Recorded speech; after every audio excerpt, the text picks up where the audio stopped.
I honestly, I wish I would have been able to watch a lot more this week, but I mean, especially because this week was actually pretty exciting. There was a lot of cool stuff going on. Specifically, uh, probably the most exciting thing was there was a new chapter of Jujutsu Kaisen, and um, I don't know if I mentioned it before, but Gojo is fighting Sukuna, Hmm. um, and it Yeah, I think what you ended on was he unleashed that last attack, right? yeah. So I mean, as far as like what's currently going on, um, Sukuna created the kind of a combination of uh, Shikigami uh, from the Ten Shadows ability, and I created something called a Beto. Its name is a Beto, and he's pretty freaking powerful. He also has Maharaga and Sukuna to fight, so he's kind of like outnumbered. Seems pretty unfair. It also makes Sukuna kind of seem like a bit of a little, a little bee, you know. He's like he obviously can't handle it himself, so he's got to get some help, uh, which is ironic because in past chapters he's he's trash talked Gojo quite a bit, just calling him like a fish on his cutting board, stuff like that. And Gojo's just been fighting him by himself this whole time, um, and so he's fighting. I mean, Maharaga by himself is the hardest Shikigami you could be fighting, as far as we know, and he's been able to adapt uh, to having to fight both of them, and then he throws in a Beto, and it's like, okay, well, I'll, I can keep going. I could do this all day, you know. But anyway, um, so at this point, yeah, a Beto he just got hit with a hollow blue and was just destroyed. And I just love the way that how complex they've made this power system, and even the story writing of like the fights are complex. So instead of just like, oh, I punched him really hard and he dies, right? And you just like go back and forth, and it's kind of like this, you know, whoever can launch the heaviest attack wins. It's not like that. So especially with the Maharaga being able to adapt, so um, he's already adapted to blue, hollow blue, which is one of Gojo's attacks, and so he has to be a little bit more creative. So what happens is uh, he I'm trying to like do because it was complicated. So the sequence of events. So there's an attack called Black Flash um, that that apparently is a bigger deal than I realized. So Black Flash is kind of like super. You enter like this super focused, high concentration of cursed energy technique, where you hit them with that, and it actually allows you to replenish some of your cursed energy. So it allows you to use 120% of your cursed energy. Because you're using 120%, but at a super high efficiency, I guess somehow it refills your depleted cursed energy, and uh, which you know Yuji is able to use Black Flash on command, and you see that in season one. of the anime. That he's able to just use it on command, whereas most people rarely use it at all, or it's like luck or chance. It's not generally skill at all. But so he's basically with Black Flash, you're crit hitting that enemy every time. So 120% every time. But I didn't realize it also kind of replenishes your cursed energy. Also, Yuji has a soul swap ability, and it was kind of just hinted at in one of the chapters, just because of like he was fighting someone. I don't remember who it was, but they he's having this conversation, and then the conversation switches. So like something that Yuji would have said, because he was like his the guy he was fighting was training him. He talked to him as if it was the other way around.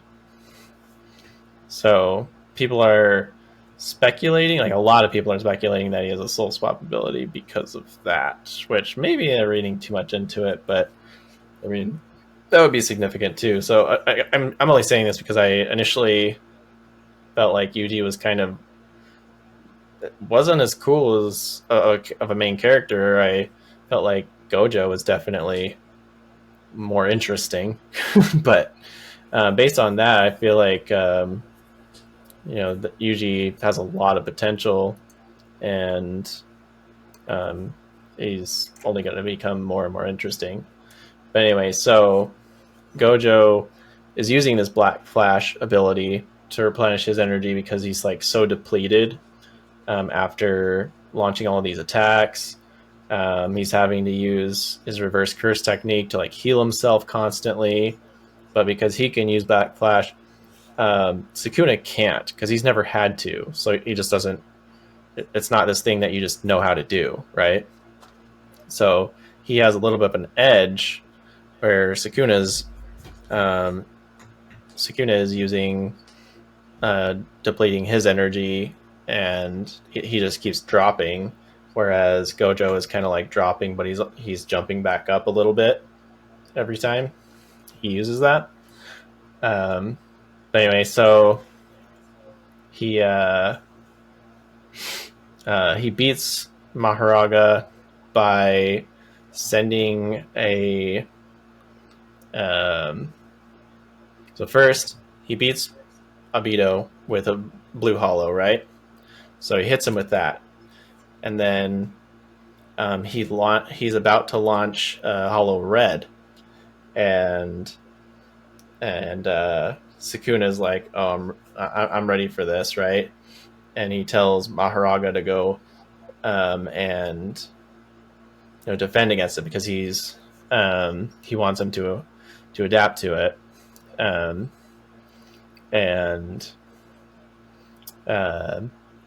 he ends up sending Red like straight up into the air instead. Like he's pointing it at him, at Sukuna, and then he sends it straight up in the air, and he's like, "Oh, he's gonna attack me." So he sends Maharaga to go and like intercept that attack. But what he's really doing is he's sending that Hollow Red over to where Hollow Blue is, because he hasn't released it yet. So Sukuna doesn't realize he hasn't released the blue that he attacked Obito with. So he sends the red over there, which Maharaga is like following, and he gets there, and Gojo uses his ability. So with blue, he uses blue, which is has like an attraction aspect to it. So it pulls things. It's kind of like a black hole. It pulls things into it. So he uses blue's ability to pull himself to where blue is super fast. It comes across as like he's teleporting, right? So he basically teleports himself over there, punches Maharaga with Black Flash, which Maharaga can't adapt to because it's not like a technique that he can adapt to. So he punches him, and then blue hits red, and just it turns into hollow purple. So those two combined turns into a different technique called hollow purple, and it's just like a nuke.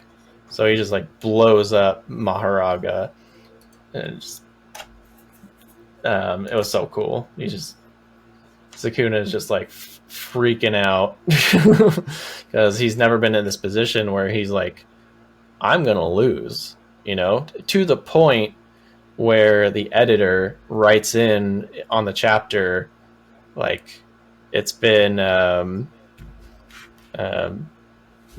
he's won this fight. Gojo's won this fight, but he hasn't like killed Sukuna yet because Sukuna is in Megami's body. So I guess the next thing that we're waiting for is like, okay, what's gonna happen with Megami's body? Because Sukuna's still in it. Is Gojo gonna like just kill him, or ended up killing both of them, or what? So, Well, that's not gonna happen. I mean, yeah, it could, but no, he's got to have something smart. up his sleeve.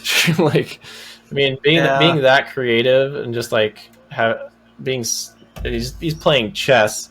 Sukuna's playing checkers here, like just to have that forethought of okay, he's he has Maharaga who's adapted to this and that.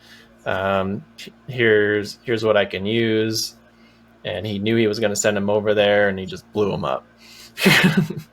So that was pretty dope. Yeah. I mean, it's been pretty intense. They've they both of them have like received brain damage multiple times because they're using their abilities that just put so much strain on their brain that they have to use reverse curse technique over and over again, and it gets to the point where like you get burnt out and you can't use reverse curse technique, but Gojo is smart enough that he realized, okay, if I use Black Flash, then I can recover some of that and I can use my reverse curse technique again. But yeah, it's pretty dope. So I'm looking forward to this is in the manga. I'm looking forward to the anime catching up because it's getting good, and I think they're doing a really good job of animating it too. So I'm not disappointed with that at all. But speaking of mangas being animated, they also came out with another anime episode of One Piece, and Luffy is still fighting Kaido. Just like I love the animation. I love like the content. Other than it just drives me crazy. He's been fighting Kaido for so long, and I just noticed like in the manga, he grabs Luffy grabs the lightning, throws it down, like smack, like B slaps Kaido with lightning basically, and instead of just him hitting him with lightning, it's like, oh wow, that was cool. They stretch it out to okay, he's hitting him with like 20 bolts at once. He like hits him once, and then he does it again, and then he's hitting him with 20 bolts at once, and he's like causing his own lightning storm onto Kaido. And I'm like, okay. That's cool, but they get to Orochimaru, who's just a prick, and he's on fire. Like he's been on fire for like so long now. And he's just He's been on fire for so long, but in that world, it's been like what 20 seconds. yes.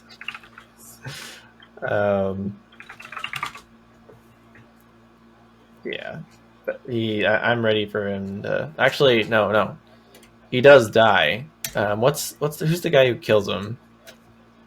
No, what's his name? Dendro? Is Dendro? Is it Dendro? That's what came to my mind, but that sounds wrong for some reason. It's the guy with the big hair. His big haircut. Yeah, it's Dendro. Is it okay? Yeah, he's beheaded by Dendro.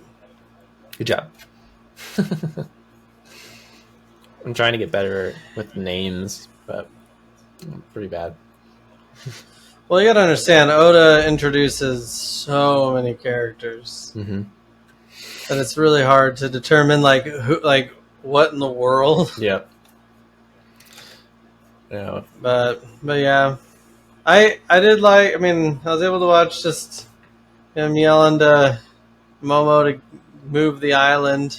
Yeah, he's been yelling. Move Onigashima. That's been the thing is Luffy and Yamato have been just like, come on, move it. And he's like, I can't. They're like, come on, move it. He's like, nope, I can't. Still can't. Still can't.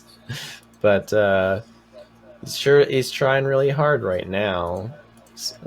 Obviously, eventually he does, but he's still fighting, having a internal battle more than anything. But yeah, what's the whole confidence card? I mean, how old is he? Like, he's actually just like 8 or something, like 10 or something. I don't know, but he's 10 in an adult dragon body. Yep. So, man, I've been digging it. You know, when I was at the Saboten con this past weekend, I got a Yamato figure similar to your more basic one that you have. Oh yeah? Yeah. Let's see it. Do you have it? Yeah, I think you have this. I think you have this exact one. Oh yeah. That's the one. I have 2 Yamatos, but that was the one I got first. Yeah, I was working on Friday, and I get a knock on my office door, which is really rare because I mean my office is in my house. Yeah. And I open it up, and it's the bug man, spraying for bugs. Yeah. And he's like, "You want me to get in here?" And I'm like, "Yeah, sure." And so he sprayed around in the office, and he looks over. He's like, "Oh, I like your figures."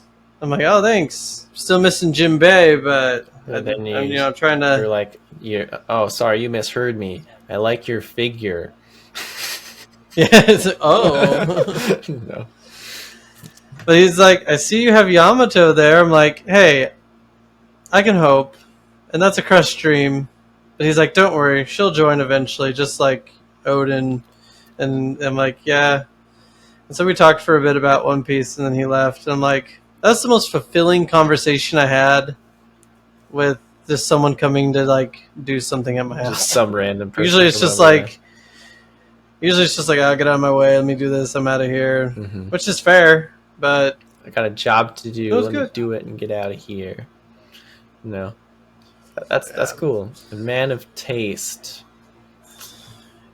Yeah, I do appreciate as well that you put that up there with the rest of the crew because it's where she belongs. Okay. Yeah, I just need to make a public announcement that they need to release more Jinbei figures. I think there's 2 that I know of. Yeah. Like, he's part of the crew now. Like, he is part of the crew, and he needs to be treated as such because the other people have like 40 figures each. Well, you're specifically looking for like the Wano Jinbei figure, right? Well, he's not really like on Wano. Like he shows up at Onigashima for the fight, but even if it's just him and his Jinbei, as a warlord, I feel like that would still work because Jinbei is a Japanese piece of clothing. Yeah. Like he's always dressed for Wano. So yeah, but that one with him just wearing his orange Jinbei is like $70 because they don't make it anymore. But it's more of a basic figure like the other ones that you'd pay like $30 for. Yeah. So yeah, I'm keeping an eye out to see if there's like a good one that you can either I can get for you or you can get. But yeah, let me know. I got to complete it. Mm-hmm. Yeah, I've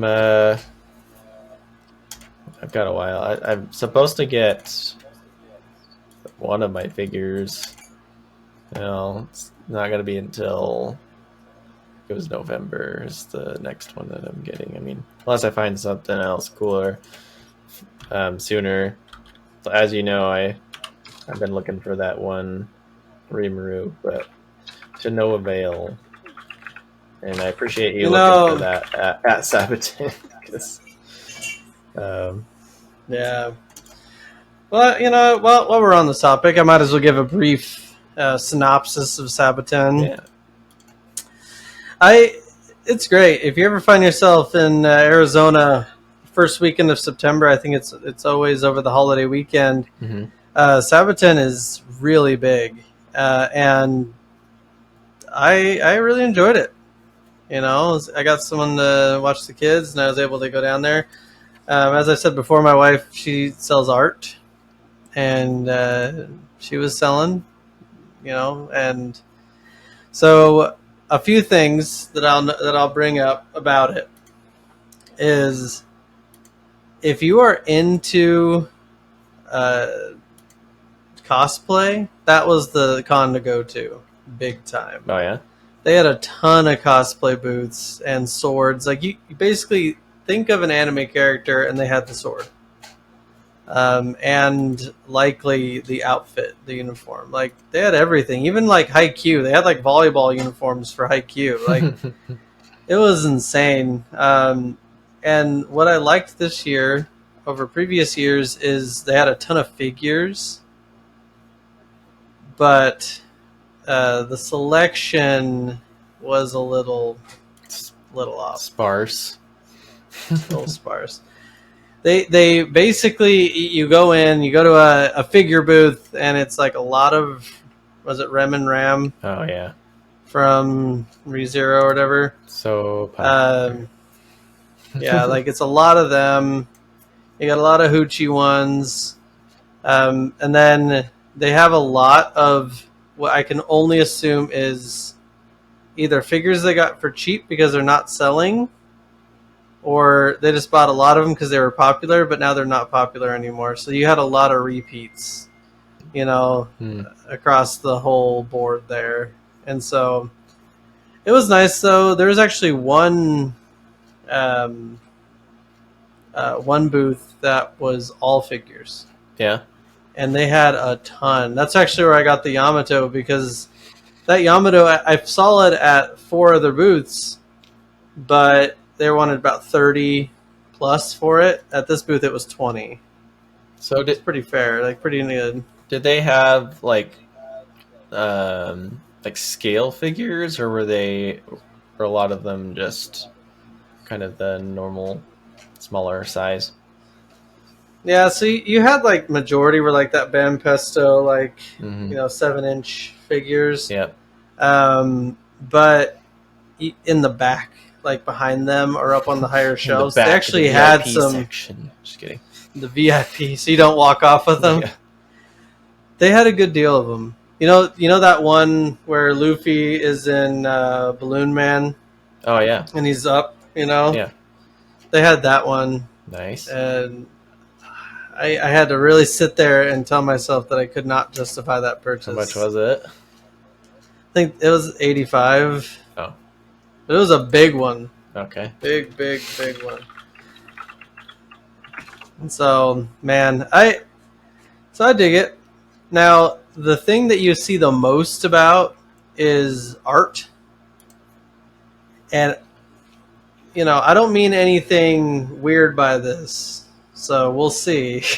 But historically, when you go to cons, it's like 80+% of the art you see is just, really sexualized versions of anime women, right? Yeah. You just have, every character you can think of under the sun in a bikini or less.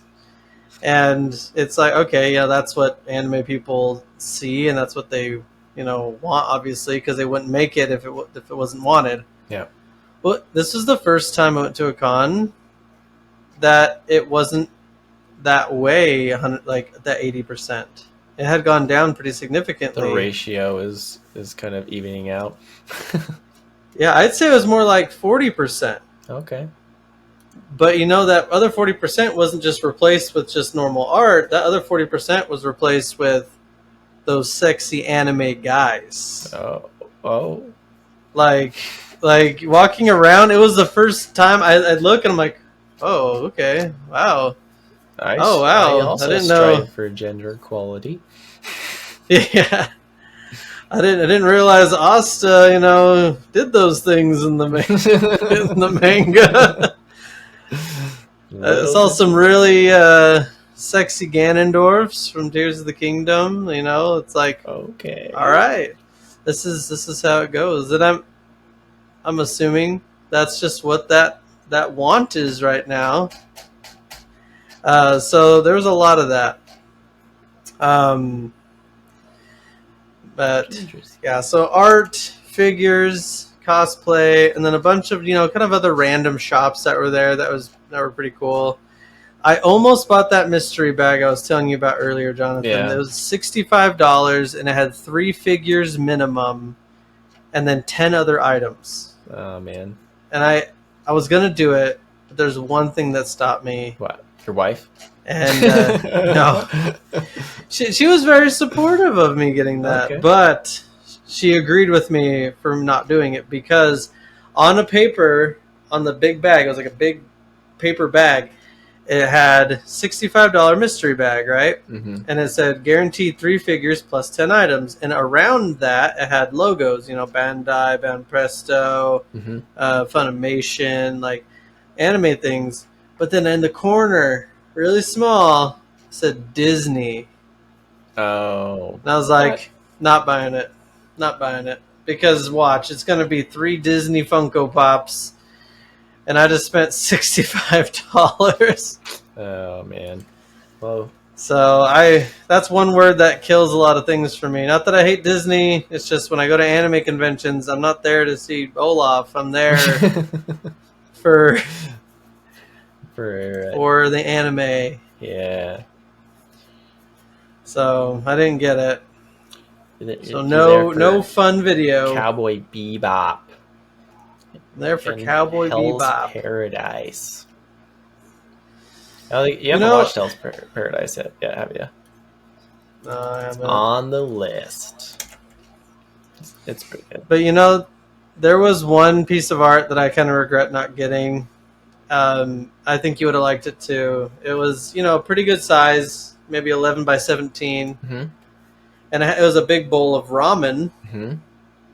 And the noodles were like waves, and it had like the ingredients. And riding the noodle waves was the Thousand Sunny. That sounds dope.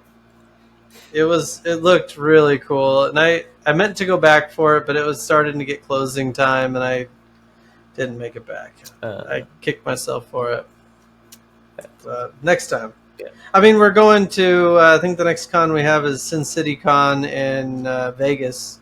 And so look that up. You might see me there. Nice. Moping around. Hopefully they have something cool you can get. Then we can have an unboxing. Yeah. Unbox. You can unbox things. Cool. Yeah, I wish I could have gone to something as cool as that. Instead, I went to uh, an IT conference. So I went with Nathan, and we did get a lot of swag, that's for sure. But no anime. You got like 30 can koozies. Oh man, we could have for sure. It was kind of cool that it was like an actual like IT centric conference because they know, the people running it are IT people, so they know IT people like food and they like swag, like like Mm-hmm. getting stuff from conferences. So we got a bunch of shirts. We did get koozies, stickers, magnets. Um, got like one of those ring lights that go on your phone. A bunch of pens. Um, so we actually got a robe. A robe, like a Yeah, like like wow, a bathrobe. I was like, that's nice. creative. Like I appreciate the switching it up and doing something different because obviously most of the time it's shirts or pens or these Even and socks. socks. Yeah, surprisingly there wasn't a lot of places with socks, but we definitely got some socks, and I like that. But no, we was trying to say before, but um my neighbors were being like severely excited about their new trampoline, so we couldn't hear anything. So we were like, uh, we're cutting that part out. But Nathan and I almost got mugged because we we ended up having to walk a few blocks to our hotel, and we didn't know we were walking through like the the most the area with the most drugs, the area with the most drug addicts. Um, there was you know people shooting up, um, and passed out on the street, and one dude, pretty sure he was on acid or something, and he was like saying something about being the savior and that he shouldn't hurt us. But he was like following us, so I'm like, yay. We're gonna and the worst. You shouldn't do it. Yeah, though, I mean the dumb part for us was like, okay, I thought we were a little bit closer than we were, and obviously I didn't think we were gonna have to walk through like the shittiest part of town, but we had all of our bags, so I'm like, yeah, we're definitely gonna get bugged. We have all of our bags, and you know they're gonna want to steal our stuff. So somehow that didn't happen, but we ended up kind of like following some other people that were in front of us and kind of like using them as a like a shield. A shield. Like get them first. um, so that might have helped, but we were able to get to our hotel, and the rest of the time we just kind of we rode scooters. Um, so yeah, we were able to avoid that. But anyway, back to anime stuff. Um, ugh, I had kind of a realization watching the newest episode of Bushiko Tensei, and obviously it's not primarily about this, but I feel like it is kind of the plot of the second season, and that is it's about the this dude, um, the main character, is has AED. Oh. So yeah, so Rudius is the main character's name, but he basically has ED, and he's like, how do I fix this?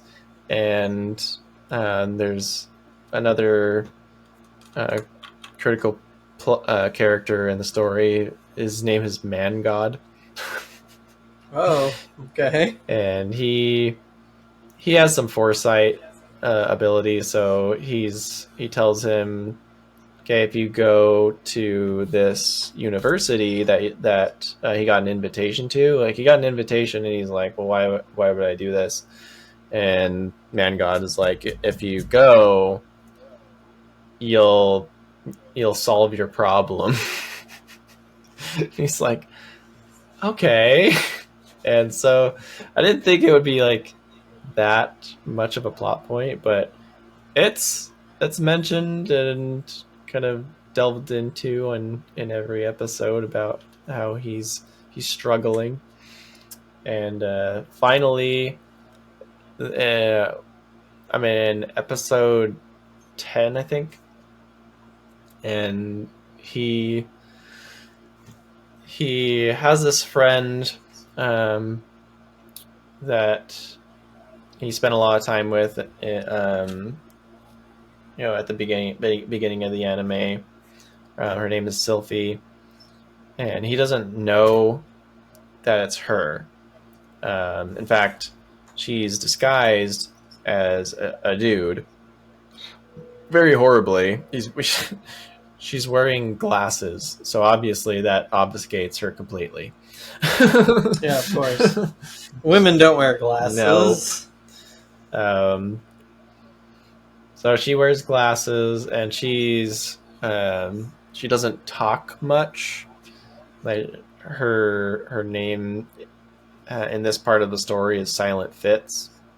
So she's called Mr. Fitz or Silent Fitz because he's whichever is not supposed to talk while he's on guard for the school president, or student council president or whatever.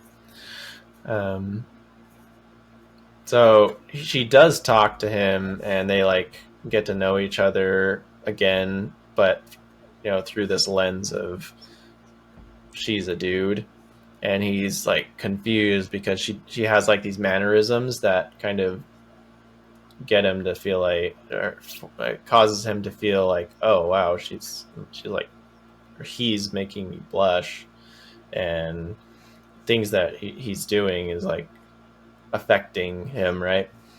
And so at the beginning of this episode, he's like, oh man, maybe I'm gay. And by the end of the episode, she trips, falls on him, and they don't really indicate exactly, at least I didn't see, maybe they did. He feels something and realizes, oh, you're a woman. And she's like, no, I'm not. And she's like, yes, you are. And she runs away. Oh, God. So it kind of just ends with him realizing, okay, this is a woman, and apparently she wants to keep a secret, so I'll help her keep the secret. But apparently I am attracted to this woman. So, and he more importantly, I guess, because it's part of the plot, he wakes up. Yay! He has found the cure, and apparently it's her. Because he's had run-ins, potential other women that he could have had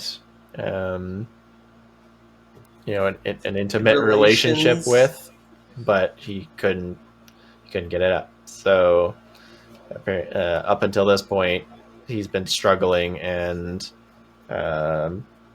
yeah, he just figured out the resolution to his problem. But the show, the show is, aside from that, I feel like it has a good story. I think there's some aspects to it that people have mentioned are kind of sketchy, and I understand that. But as far as the rest of it, he's trying to help this other person figure out this summoning ability, or the summoning spell, to at least send things back to Japan, like where he was originally from, because this Mm-hmm. other girl, she was basically teleported, not summoned. He was reborn, but she was teleported. So she's trying to figure out how to summon something to this new world from Japan, so that she can theoretically reverse engineer that and send herself back to Japan, because she wants to get back to Japan. And he's like, I have no interest in going back, but I'll help you, and I am interested in figuring out, what like this teleportation spell, because they're kind of the biggest part of the story is there was like this huge incident involving teleportation, so he'd like to figure out what happened. But yeah, it's been interesting. Cool. Looking forward to the next episode. It comes out every Sunday, so same with One Piece. One Piece. There wasn't a new chapter of One Piece, unfortunately, but there should be another one next week. So yeah, be good. I know he's slowing down. Oda's slowing down a little bit. So, well, I think he may be slowing down, but perhaps. But I think it was, more recently, it was primarily because of that live action that was being put out, and he wanted to be very integral with the development of that, and I certainly appreciate it. I know that it affected the quality of that show. yeah, I'm looking forward to the episode that we can actually sit down and dive into it, because I'd love to share my thoughts on it and hear yours on it as well, because I feel a way about it. You feel way. a certain way about it. Yeah. A certain way, and so I'm curious on like what you feel and what the other One Piece fans out there feel, because Mm-hmm. yeah, We'll have to delve into that next time. Maybe we'll put that on the agenda, because obviously there's a lot to unpack with that new show, and definitely worth talking about. So, oh for sure. but I think that we'll about wrap it up for us this week. Thanks everybody for listening. Share, subscribe, like, all that stuff. And Yeah. we'll see you in the next one.